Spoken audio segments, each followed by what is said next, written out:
Have you ever wondered what daily life was really like inside the world's most notorious prisons? Not just the punishments you've heard about, but the tiny invisible routines, the way a morning began, the secret gestures that meant survival, the quiet bargains traded in the dark. Imagine waking up to the same bell every day, knowing that every hour was already spoken for by rules you didn't write and could never change. What did it feel like to stand in line with hundreds of strangers, each carrying their own hidden story? Tonight I'd like you to find out. Stay close. We'll walk through cold corridors and silent courtyards together, uncovering the unseen details of ordinary life behind the bars. You might be surprised by how familiar some of it feels. The bell begins before the light, a single metallic note rising in the dark, spreading through the walls until it vibrates in your ribs. You feel it before you understand it, the signal that today will be exactly like yesterday and tomorrow too. You open your eyes. The ceiling is a flat plane of grey, a cold reminder that this cell is the only sky you'll see for hours. All around you, other prisoners are waking. No one speaks yet. Everyone knows the first hour belongs to silence. You sit up on the narrow cot. The blanket slides to the floor and the air bites your skin. A deep, weary sigh escapes your lips before you can stop it. Rule number 1, never let the guards hear you complain. They always listened for the smallest slip, a groan, a muttered curse, the soft admission that the place was wearing you down. When they heard it, they remembered. You swing your legs over the edge toes, brushing the icy floor. The basin waits against the wall. You cross the space in 3 steps, scoop up a palmful of water and splash your face. The shot clears what little fog remained in your mind. For a moment you study your reflection in the ripples. Hollow eyes, skin, pale from lack of sun, an expression you no longer recognise as your own. Beyond your door, footsteps are gathering. The slow shuffle of hundreds of boots, each one moving in the same reluctant rhythm. The bell rings again. Rule number 2, never be late to muster. You pull on your coarse coat and step into the corridor. The air smells of damp stone and old sweat. A guard watches from the corner, hands folded behind his back. Expression carved from something harder than stone. You join the line, no one looks up. The ritual is always the same, stand shoulder to shoulder, eyes forward, no talking. Historians still debate whether this daily gathering was more about discipline or spectacle. Maybe it was both a reminder that you are never alone and never free. As the line begins to move, you keep your steps measured. Too fast and you look anxious. Too slow and you look insolent. There's only one acceptable pace, and everyone here has learned it by heart. Rule number 3, never forget that everything is noticed. You emerge into the muster yard. The sky overhead is the colour of old tin pressed low and close. Men and women stand in neat squares separated by invisible lines no one dares cross. Somewhere a clerk is recording names. A guard calls out numbers. Another checks each face against a ledger. You stand very still. The cold seeps up through your boots and settles in your knees. Somewhere in the back of your mind you remember that you chose to hear this story tonight. That you wanted to know what it felt like to wake up in a place where no hour belonged to you. If you've made it this far, you're the kind of person who wants to understand what most people look away from. I'm grateful you're here. If you'd like to help this channel grow so we can share more of these quiet histories together, please consider liking this video or leaving a comment about what drew you in. It means more than you know. And now, the inspection begins. You stand in the muster yard, feeling the cold work its way through your bones. All around you the same quiet choreography repeats, eyes forward, back straight, hands resting loosely at your sides. No one has to explain how to behave here. The ritual has already shaped you. Rule number 4, never speak unless spoken to. A guard walks the line with deliberate slowness, boots tapping out a rhythm that sounds almost bored. In one hand he carries a ledger bound in cracked leather. In the other, a pencil sharpened to a ruthless point. You watch him mark a name and move on. Mark a name and move on. It would be easier if he seemed cruel, but he doesn't. He just looks tired. Someone clears his throat 2 rows over. The sound is small, but enough to make the guard pause. For an instant everyone's breath stops. But the pencil doesn't rise. The guard simply continues as if nothing happened. You feel the tension release, but only a little. Historians still debate whether this inspection was truly necessary. Was it about control, or about reminding the imprisoned that their bodies were counted, owned, and entered into the record every day? Some argued that this was the purest expression of power, not violence, but measurement. The line begins to move again, shuffling toward the ration hall. Rule number 5, never let yourself hope for more. You know exactly what waits beyond the threshold, a bowl of thin gruel, maybe a crust of stale bread. No one pretends otherwise. Still, when the door swings open, you feel your heartbeat quicken. Even the smallest nourishment becomes something to look forward to when everything else is denied. You step inside. The air is warmer here, thick with the steam of cooking and the sharp tang of metal pots. A long table stands in the centre where 2 inmates ladle porridge into tin bowls. You pick one up, feeling its weight surprisingly heavy like an artifact from another life. Rule number 6, never rush to the front. The old hands let the anxious ones push ahead. There was no advantage in being first. Sometimes the first bowls were thinner. Sometimes the guards watched the front of the line more closely. You keep your place, measuring each step, letting the queue carry you forward. When it's finally your turn, you hold the bowl out without meeting anyone's gaze. A ladle dips, pause returns to the pot. A slice of bread is dropped on top. No words are exchanged. You move aside to the benches along the wall. Each space is marked by invisible borders. You take a seat where no one else's shadow falls. The first mouthful tastes of almost nothing. But you chew carefully, reminding yourself that even this meagre meal is a ritual, one of the few that still belongs to you. Rule number 7, never finish too quickly. To eat fast is to show hunger, and hunger is weakness. So you slow your bites even when your stomach clenches. You watch a droplet of porridge slide down the bowl's side, leaving a pale track. All around you, others do the same. No one talks, no one needs to. The silence is as much a part of the meal as the bread. When the bowls are empty, everyone stands together. The scraping of benches is the only farewell before you file out into the cold once more. Outside, the air feels sharper after the brief warmth. You breathe in, letting the chill steady your pulse. Rule number 8. Never assume the day will be easy. You know what comes next, the march to labour. Quarries, fields, workshops. Each place has its own demands, its own hazards. You look down at your hands and wonder how many hours they will spend gripping a shovel or a pick. The guards give a single nod. The line begins to move, feet crunching on the frosted ground. As you pass the gate into the labour yard, you glimpse the distant tree line, just a smudge of dark green against the pale sky. For a heartbeat, you imagine walking toward it instead of the work site. You feel the old longing stirring, the one every prisoner carries somewhere in the hollow of their chest. But you don't let it show. Rule number 9, never let your imagination betray you.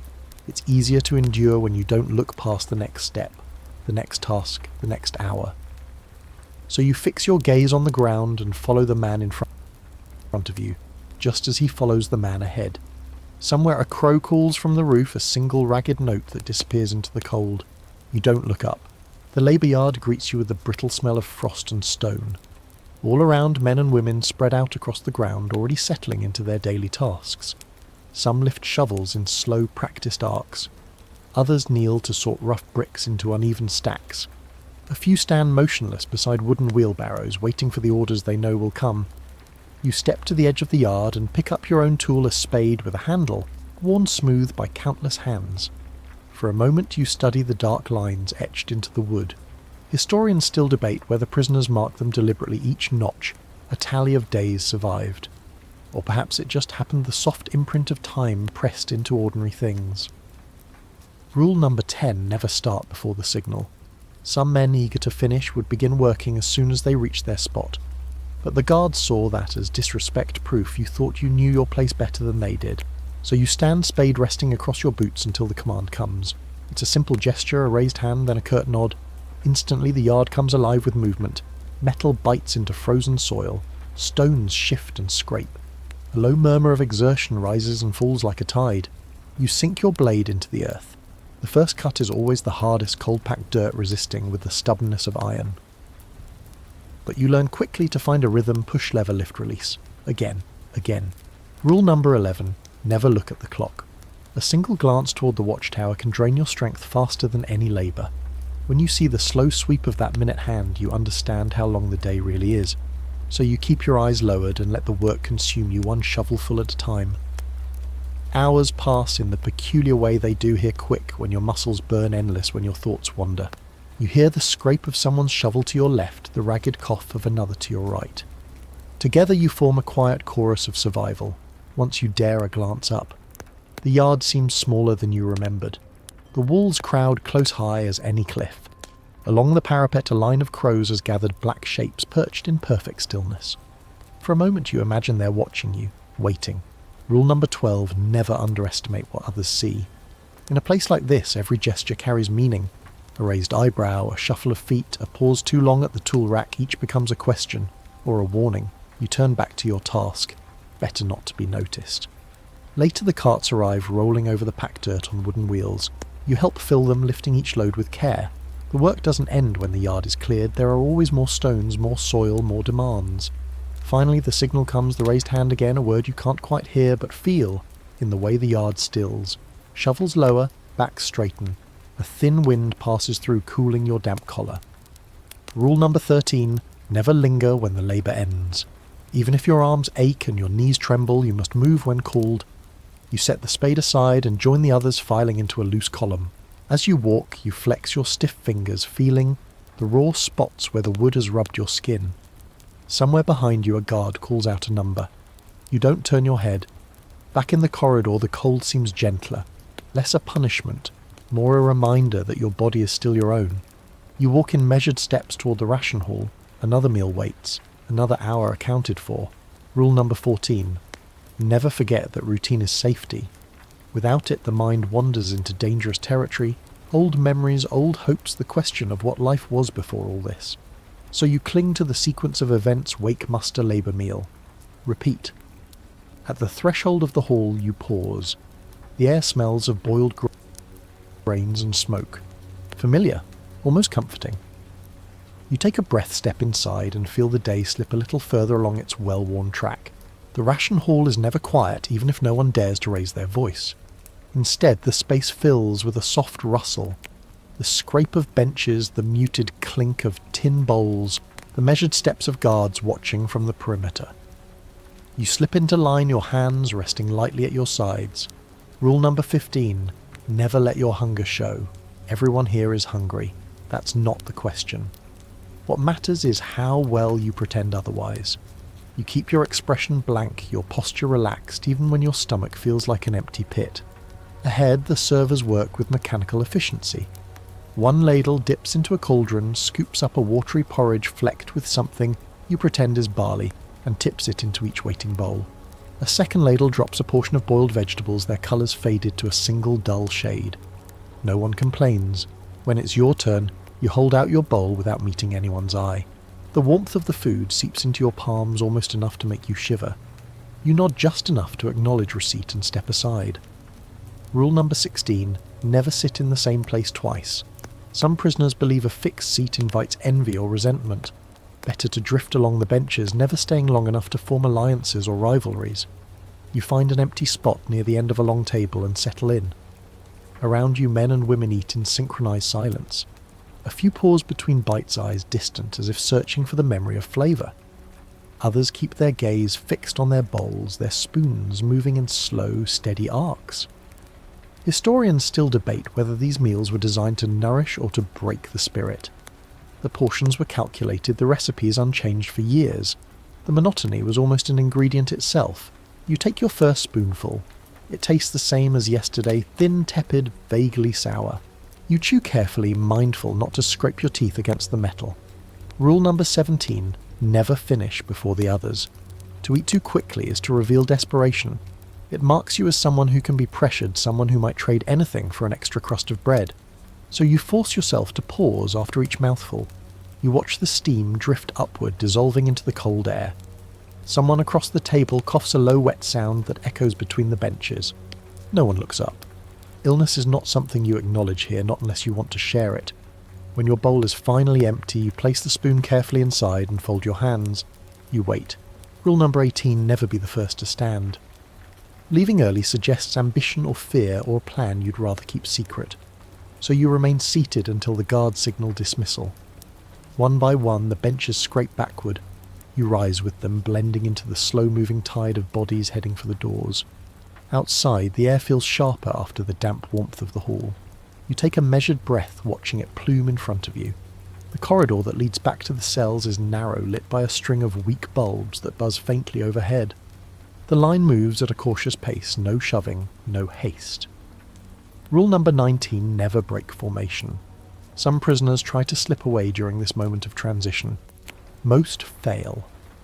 The guards know that even the smallest breach of order can spread like a crack through old plaster. You pass a row of barred windows.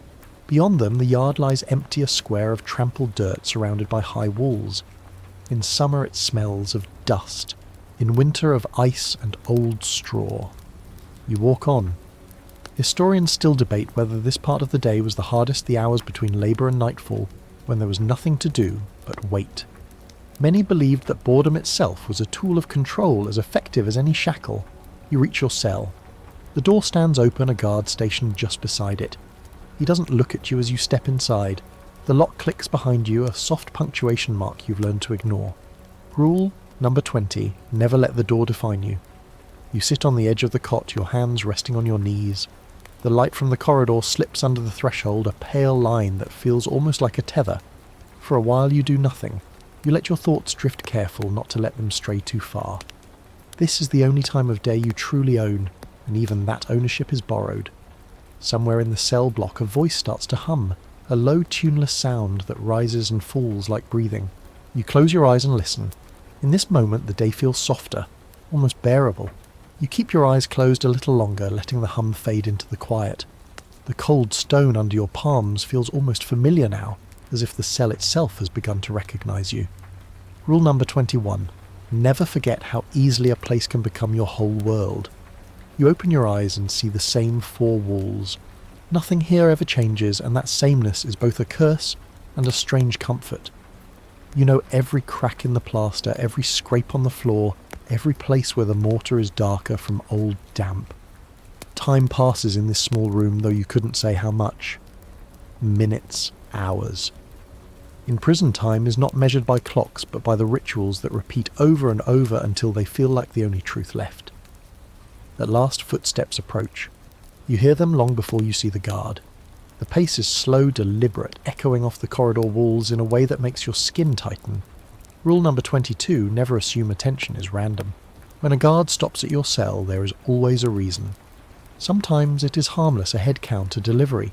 Other times it's something you'd rather not think about. The guard appears in the doorway. He doesn't speak, just lifts a lantern high enough to cast light across your face and down to your folded hands. You don't look away. You've learned that much. After a long moment, he lowers the lantern and moves on. The soft jangle of his keys fades into the distance. You let your shoulders relax, feeling the tension drain out like water from a cracked cup. Rule number 23, never ask why you were inspected. Even if curiosity claws at you, even if you feel your heart hammering, you stay silent. Questions only lead to more questions. You stand and stretch your arms above your head. The joints in your shoulders pop a small reminder that your body is still yours to feel, if not to free. After a while, the footsteps return, this time accompanied by a second pair. 2 guards pause at each cell, unlocking doors one by one. You hear the rasp of iron on iron as they slide the bolt free. Rule number 24, never speak when the door opens. A prisoner who greets the guards risks being marked as too eager, too willing to please, and in this place, willingness can be mistaken for weakness. Your door swings inward. One guard gestures with a slight tilt of his chin, and you step out into the corridor without a word. The evening tasks are beginning. You fall into line behind the others' feet, moving in that same practiced rhythm, heel, toe, heel, toe. You don't look left or right. Even now, after so many hours, the routine is precise. Historians still debate whether these rituals were designed for efficiency or for the slow erosion of will. Maybe both, but you feel it working on you all the same. Rule number 25, never forget that compliance is survival. You reach the supply room. A row of wooden buckets waits by the door, each filled with soap and rags. Without prompting, you pick one up. It is heavier than it looks. Cleaning is a duty everyone shares, and though it seems simple, there is a deeper purpose to remind you that even the smallest tasks are not yours to choose. You carry the bucket back along the corridor, stopping at each cell door to wipe the handles and scrub the threshold. The motions are automatic now. Dip the rag, wipe in a slow circle, rinse, repeat. Sometimes you wonder if this is the closest you will ever come to freedom, these few steps between walls, this brief sense of movement that is still contained. When the last door is cleaned, you return the bucket to its place. A guard nods, and you file back toward your own cell. Rule number 26, never confuse routine with purpose. It is tempting to believe that all this repetition means something, that if you scrub enough floors or carry enough buckets, you will earn a measure of respect. But the truth is simpler. The work exists because it keeps you occupied. Back in your cell, you sit once more on the edge of the cot. The light outside has faded to a watery dusk. Soon the night will begin in earnest. For now you close your eyes again, breathing in the cold, clean smell of soap that still clings to your hands. This is how evenings start here, not with endings, but with more of the same. Night doesn't fall so much as it seeps in like water through a cracked roof. One moment the corridor outside your door is washed in pale grey. The next it has receded into shadows, and the single bulb hanging from the ceiling glows like a tired star. Rule number 27. Never mistake darkness for privacy. Just because you can't see the guards doesn't mean they can't see you. Somewhere beyond your field of vision, eyes are watching. They always are. You sit on the edge of your cot, hands resting on your knees. In this hour between work and final inspection, you're granted a kind of pause. No orders to follow, no tasks to complete, only the quiet hum of waiting. Some prisoners use this time to write letters, though you've noticed most never finish them. Words trail off mid-sentence, ink dries, paper is folded and tucked away as if recording your thoughts too honestly might make them more dangerous. Rule number 28, never confess everything even to yourself. You listen to the sounds drifting through the walls, snippets of muffled conversation, the scrape of a stool moving across the floor, a cough that starts and stops as if reconsidering its own purpose. Historians still debate whether this hour of semi-solitude was a kindness or another method of control, a time to remember who you were before you arrived here, or to realise that you no longer know. You shift on the cot and feel the thin mattress sigh under your weight. You trace the seam along the edge with your thumb, surprised to find a loose thread. It seems absurd somehow that something could be coming undone. Rule number 29, never pick at what you can't repair. The thread is left where it is. Another reminder that nothing here truly belongs to you. At last, a bell sounds lower and more measured than the morning call. This is the signal for final inspection. You rise, smoothing your coat. When the door swings open, you step into the corridor without waiting to be prompted. All along the passage, other prisoners are doing the same, forming two lines that stretch toward the end of the hall. Rule number 30, never be the one who delays the count. Guards walk slowly past lanterns held high. The light sweeps over faces, careful searching as if looking for the smallest flicker of rebellion. When it reaches you, you keep your gaze soft and focused. You've learned it is better not to meet a lantern's eye directly. One by one, the guards record names in a ledger. Sometimes they pause, studying a prisoner for longer than necessary. No one ever knows why. No one asks. Historians still debate whether this nightly ritual served any real purpose. The records it produced were often incomplete, the counts inconsistent. Some believe it was only a performance, a theatre of control designed to remind everyone that no hour belonged to them. The inspection moves past you. For a moment you feel a small flicker of relief. But you know better than to trust it. Rule number 31, never relax until the door is locked again. Finally, the last name is marked, the last lantern lowered. A guard gives a short command and you step back into your cell. The lock clicks into place with the precision of a closing jaw. In the darkness that follows, you sit quietly, feeling the day settle onto your shoulders like a thin blanket. Rule number 32. Never forget that sleep is the only freedom you will taste. You lie back on the cot, arms folded over your chest. For a moment your mind drifts to a place far from here, some memory of warm wind and open space. You hold on to it as long as you can. Outside the corridor falls silent, even the guard's footsteps fade. Somewhere in the block a voice begins to hum again, low, wordless, carrying a note of sorrow so soft it might be mistaken for comfort. You close your eyes and listen. Section 7. You drift in that quiet space between waking and sleep where the walls feel farther away and time loses its sharp edges. The cot creaks as you shift, and for a heartbeat you imagine you are somewhere else, anywhere else. But the cold stone beneath you never lets the thought linger. Rule number 33, never trust the dreams that come too easily. Dreams here are tricky things. Some are bright and almost sweet memories of freedom you didn't realize you'd kept. Others are more cunning visions of escape so vivid you wake with your heart galloping only to find the same four walls waiting. You open your eyes in the dark. The single bulb in the corridor has been switched off. What light remains seeps in from somewhere unseen moonlight perhaps, or the weak reflection of lamps along the outer wall. In this hour the prison feels different, softer somehow, as if the building itself is tired of watching. Rule number 34, never forget that the walls remember everything. If you look closely, you can read the record of every life that passed through here. The scratches etched into the plaster, the initials hidden behind the basin, the tiny notches carved into the edge of your cot. Each mark is proof that someone was here counting the same hours you are now. You sit up slowly, rubbing a hand across your face. Your fingers come away cold as if you'd been sleeping in frost. Somewhere down the corridor a voice murmurs too soft to make out the words. A second voice answers even quieter. You don't try to hear. Whatever they're saying isn't meant for you, and listening too closely to other people's secrets is never wise. Rule number 35, never become curious after dark. The night has its own rules, its own currency of rumours and bargains. Those who trade in them rarely profit for long. You pull the thin blanket higher over your shoulders. In the hush your breath sounds loud, too loud. You count each exhale to slow your heart. 1, 2, 3. Beyond your door you sense the presence of the guards. You can't hear them, but you know they're there, watching, waiting for movement that doesn't belong. Rule number 36, never forget that sleep is observed. If you toss and turn too much, if you mutter in your dreams, the ledger will record it. A small notation beside your name, restless. You don't know exactly what that means, but you've learned better than to let them write it twice. The cot creaks again as you settle into stillness. Time trickles by, measured not by clocks but by the small signs of night's passage, the cooling of the air, the gradual hush that spreads cell to cell, the growing heaviness in your limbs. Historians still debate whether this hour of enforced quiet was the most humane or the most cruel. Some argue it offered prisoners a taste of privacy. Others say it simply allowed their thoughts to turn on them without distraction. Rule number 37. Never forget the cost of remembering.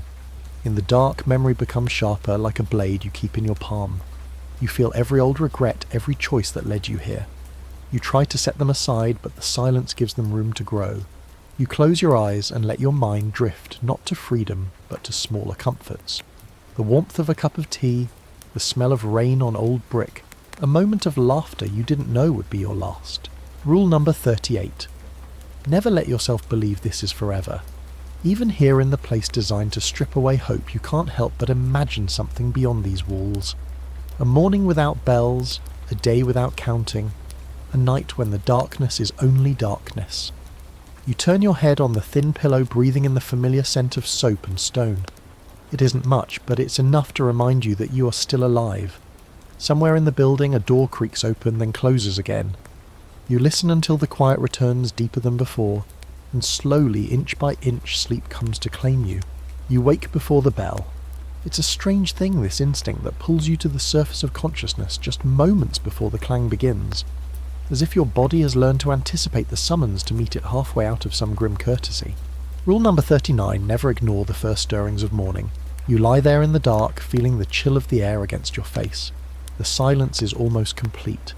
For a heartbeat you imagine you could stay here unmoving, and the day might pass you by. But you know better. When the bell finally rings, it sounds fainter than usual. Not softer, just farther away like an echo carried on wind. But the effect is the same.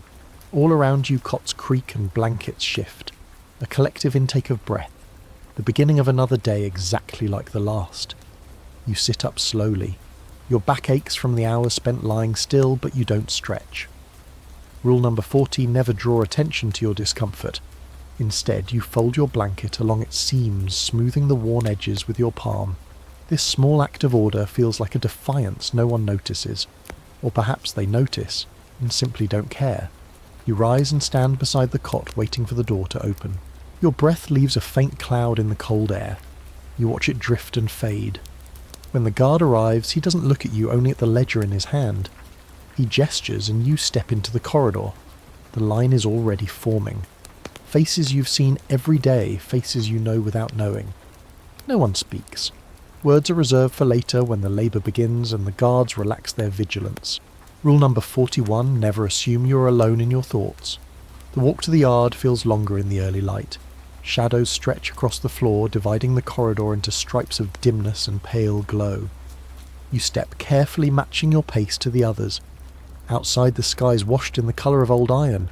A wind curls through the yard, tugging at the edges of coats and stinging any exposed skin. Today your labour is in the quarry. You collect your tools from the rack without needing to be told. The pickaxe is heavier than you remember, the handle slick with cold. You rest it on your shoulder and follow the others down the path toward the excavation pit. Rule number 42, never look back at the gate. It's an old superstition here. Some say it tempts fate to see the place you cannot cross. Others say it marks you as someone who thinks of escape. You keep your gaze forward, though you feel the pull of that gate in your chest. The quarry is little more than a scar in the earth, a wide, ragged pit where the stone lies exposed. Men and women spread out along its edges, setting their feet in practiced stances.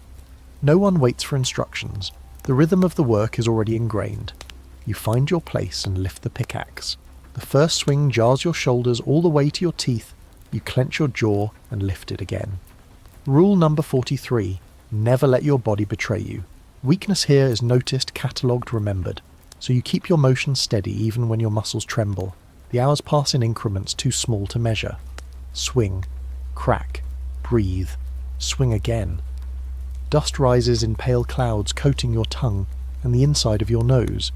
From time to time a guard paces the perimeter, boots crunching on loose gravel. He never pauses, never speaks.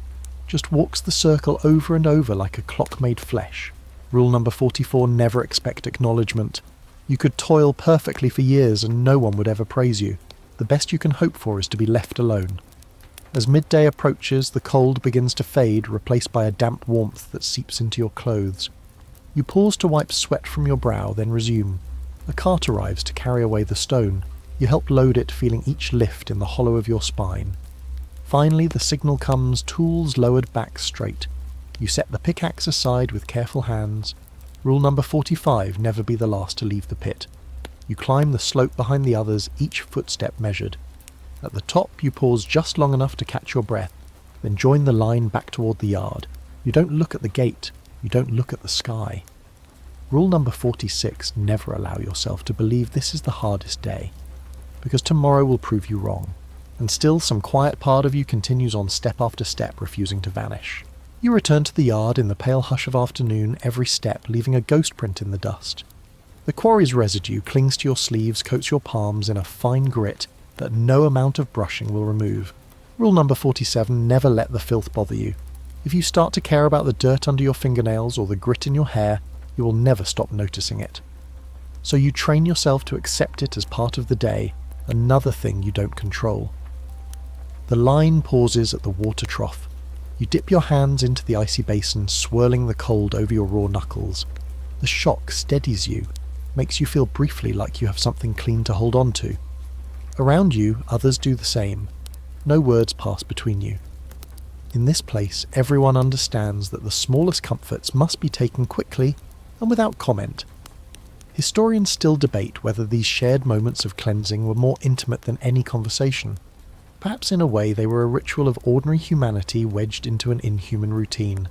You dry your hands on your coat and follow the line back inside. Rule number 48, never break formation when you return. Even when your shoulders ache and your mouth feels lined with dust, you walk at the same measured pace. It's the only pace that won't draw attention. The corridor is dimmer now, lit only by the occasional bulb. The day is fading, and with it comes the fragile hush that settles over the block. You feel it as you pass each cell, a lowering of voices, a softening of movement. At your door you pause. The guard steps aside without meeting your eye. You step inside. The lock clicks closed behind you. Rule number 49, never show relief at being back in your cell. They say the cell is a cage, but sometimes it feels like the only place you can let your guard down, the only space small enough to contain your thoughts. You sink onto the cot, elbows resting on your knees, head bowed. For a few breaths you let your eyes unfocus. Somewhere down the hall someone coughs, a low dry bark that echoes once then disappears. You lift your head and look around. The basin, the folded blanket, the pale rectangle of the window far above eye level, everything exactly as you left it. Rule number 50, never assume that sameness means safety. The routine here is a shapeshifter. It comforts and confines in equal measure. You can never be certain which face it will show. After a while the footsteps return. This time they come slower. One by one, each door is opened. A guard appears in the doorway holding a small stack of letters. Your heart gives a single unsteady beat. Rule number 51, never let hope show on your face. He leafs through the stack eyes, flicking to each cell number in turn. When he moves on without leaving anything behind, you feel the hollow in your chest deepen. But you don't let it touch your expression. The door closes again. You lean back against the wall, letting the coolness seep through your coat. The minutes slip by. Rule number 52, never try to keep track of time by counting heartbeats. The temptation is strong, but that way leads only to despair when you realise how little the counting changes. At last, a bell sounds a low resonant note that signals the approach of evening tasks. You rise without hesitation. One by one, the doors open again. You step into the corridor, hands folded in front of you. This time, you're directed toward the storeroom. There, a row of buckets waits filled with pale soap and rags worn thin as paper. You pick one up without being told. The weight is familiar. Rule number 53. Never forget that cleaning is not about hygiene. It's about proving that you can be trusted to maintain the place that holds you. About showing that you understand your role. You move from door to door, wiping thresholds and handles. The rag leaves faint streaks on the iron. You don't pause to admire them. Somewhere behind you a guard watches. You feel his gaze pass over your shoulders and drift away again. You reach the end of the hall, place the bucket in its place, and return to your cell. Rule number 54, never expect acknowledgement for obedience. When the door closes for the last time tonight, you exhale slowly. In the quiet that follows you, let your hands rest in your lap. You stare at the floor, feeling the day's weight settle into your bones. And though you are tired, though every part of you aches, you know, you will rise again when the bell calls tomorrow. Because that too is a kind of survival. Night becomes a presence you can almost sense in the air, a patient invisible companion pressing close to your skin. You sit quietly on the edge of the cot, listening to the soft creaks and sighs of the building settling into darkness. Rule number 55, never mistake quiet for peace. The hush that fills these hours is not safety. It is simply the absence of motion, the long-held breath of a place waiting for dawn. You shift your weight, feeling your muscles protest. The work today has left a dull ache in your shoulders and the base of your spine. You roll your neck slowly, careful not to let the motion look like complaint. Beyond your door, you hear the final rounds begin. Footsteps move at an unhurried pace, stopping here and there. A lantern's glow appears in the crack under your door, slides past, fades again. Rule number 56, never be caught unprepared. Even in the deepest part of the night, you must be ready to stand, to answer, to explain. You keep your coat buttoned, your boots near the bed, just in case. You lie back, resting your head on the thin pillow. For a moment you study the ceiling, smooth in some places, pocked in others, where plaster has flaked away. You trace those irregular shapes with your eyes the same way you did the night before. Historians still debate whether this endless routine was punishment or preservation. Some argue that repetition wears a person down. Others say it holds them together. You don't know which theory you believe. Rule number 57, never look too far ahead. It's enough to think about tomorrow. The rest can wait. Somewhere down the corridor you hear the low murmur of two voices. They are careful pitched, barely above a whisper. You catch only fragments, names you don't recognise, numbers that mean nothing to you. You turn your face into the pillow. Even now you feel the pull of curiosity. But you've learned not to listen too closely. Rule number 58, never trade the safety of ignorance for the risk of knowing. You let your breathing slow, counting each exhale. 1, 2, 3. A door closes. A latch drops into place. Silence creeps back in. Time drifts. The hours here are not measured by clocks, but by the subtle changes in darkness, the dimming of the lanterns, the cooling of the floor beneath your cot, the weight that settles over your chest as fatigue seeps into your bones. You close your eyes. In the darkness behind your lids you picture a small square of sky, just the fragment you can sometimes see if you stand on tiptoe at your window. You imagine that tonight it is filled with stars, each one a tiny promise of something beyond these walls. Rule number 59, never stop finding something to hold on to, even if it is only the memory of open air. You let your thoughts drift farther, to the taste of warm bread, the scrape of autumn leaves under your boots, the hush of snowfall on an empty street. For a moment these memories feel as real as the cold iron bars at your door. Rule number 60, never forget that you were someone else once. A person who moved freely, who woke and slept on your own schedule, who believed you could choose how your days would unfold. You hold that thought as long as you can. When sleep finally comes, it arrives without ceremony, no dreams, no gentle transition. One moment you are awake, the next you are simply elsewhere, your mind folded in on itself. Historians still debate whether rest in prison can ever be true rest, whether it is merely exhaustion wearing a softer mask. You think perhaps it doesn't matter, because when the bell rings tomorrow you will rise, and that in the end is what survival looks like here. Morning comes, as it always does, not in a rush of light, but in the slow unfurling of cold and sound. You wake before the bell again, lying still on the cot with your eyes half open, studying the ceiling you could draw from memory. Rule number 61. Never forget where you are, no matter how tired you feel, because forgetting is the most dangerous luxury here, the first slip that leads to others. So you let the chill sharpen your awareness, let the familiarity of the place steady your thoughts. When the bell finally rings, it sounds softer than you expect, like someone knocking from the far side of a thick wall. Still, every body and every cell responds. You sit up, swing your legs over the side, and fold your blanket without thinking. Historians still debate whether the rituals of waking and folding and standing were meant to preserve dignity or erase it. Maybe it was both. You're not sure anymore. You pull on your coat fingers, moving stiffly over the worn buttons. You glance once at the window, a habit you can't seem to break even though you know there is never anything new to see. Rule number 62, never expect the view to change. A footstep passes in the corridor. Another follows. You wait for the lock to rattle and the door to swing inward. It does. You step out into the hall, joining the line that has already formed. No one looks at you, and you look at no one. Here recognition is something rationed more carefully than food. Rule number 63, never draw notice if you can help it. The line begins to move toward the muster yard, the same shuffle of boots, the same faint scent of damp and dust. But today you feel it differently, as if each step is pressing you a fraction deeper into the earth. In the yard you stand in your appointed place. The sky overhead is the colour of old linen, flat and indifferent. The guards pace slowly between the rows. Names are read. Heads are counted. Your name is called in turn and you answer with a voice you barely recognise. Rule number 64, never let your tone betray anything. No weariness, no impatience, no hope. When the count is finished, the line reforms and begins to move again, this time toward the chapel. You walk in silence. The walls here are different, higher, cleaner, with arched windows that catch what little light the morning offers. Some call this place a mercy. Others call it the cruelest room of all. Rule number 65, never confuse ritual with comfort. You step through the door and take your place in the pews.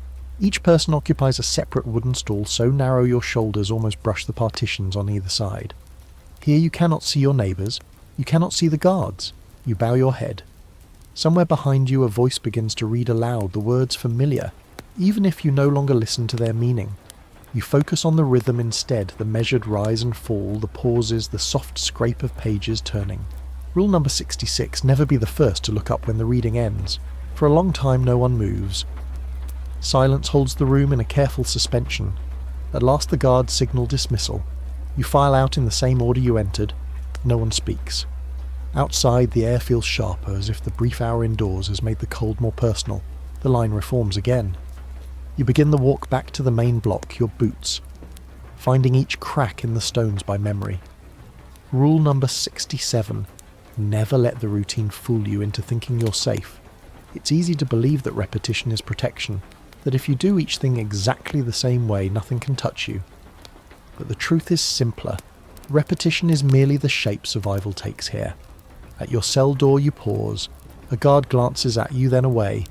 The lock clicks. You step inside. And for a moment, just a moment, you let your shoulders slump. Rule number 68, never let them see your relief. Because relief, like hope, is something best kept secret.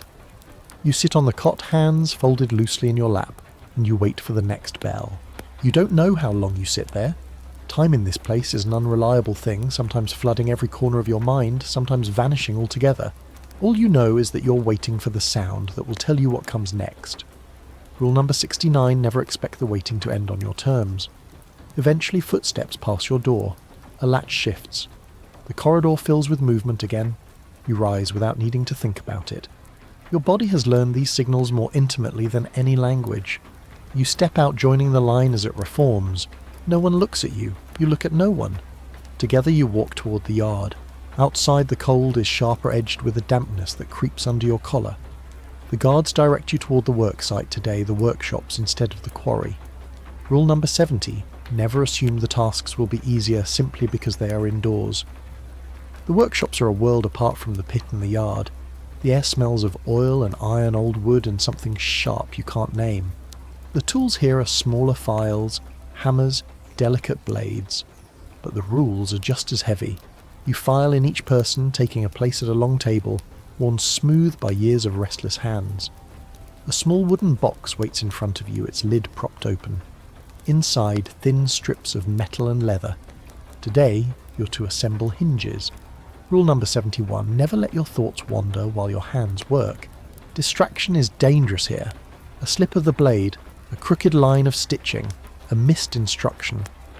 Any of these things can draw the attention you least want. You pick up a strip of leather, measuring it against the metal clasp. The rhythm of the work finds you quickly thread the cord, fold the edges, press until the shape holds. Over and over, around you the workshop hums with small sounds, a tap of a mallet, the rasp of a file, the shallow breathing of dozens of people holding their concentration in a tight fist. Historians still debate whether this labour was ever intended to teach a trade or simply to occupy restless minds. Perhaps the answer doesn't matter. Rule number 72, never measure the hours by your progress. If you do, the day will feel endless. Better to let your hands move and your mind drift only as far as it can safely go. The bell rings at midday. You set your tools aside, flexing your cramped fingers. The guard gestures and the line reforms once more. The ration hall feels warmer this time, but not more welcoming. You take your place in line, accepting the bowl without looking up. You eat with slow measured bites, aware of every eye that passes over you. Rule number 73, never forget that someone is always watching. When the meal is done, you file back to the workshop. The afternoon unfolds in the same quiet repetition, hinge after hinge, stitch after stitch.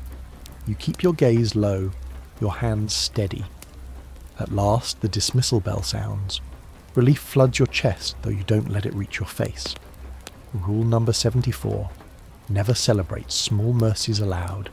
The line reforms for the final time today. You walk back to the block as the last light seeps from the sky, replaced by the uncertain glow of the corridor bulbs. Your door opens, you step inside. You wait for the click of the lock, and when it comes, you allow yourself one slow breath. Rule number 75, never forget that breathing itself is an act of endurance. You sit on the cot, fingers resting lightly on your knees. The hush of evening settles around you, and you feel the edges of yourself soften in the quiet. Somewhere far beyond these walls, the world continues. You imagine it, the rush of wind through trees, the warmth of kitchens, the unthinking ease of people who have never known this life. Rule number 76, never stop imagining the world beyond. Because even in here, that vision is yours. You close your eyes, letting it stay with you as the darkness thickens. And in that small, stubborn act, you claim something no one can take. You lie there a little longer, feeling the quiet stretch around you like a blanket drawn carefully up to your chin. In this stillness, it becomes easier to breathe, easier to remember that even the longest day will always come to its close. The images of cold corridors and measured footsteps begin to dissolve, slipping softly away like mist at dawn.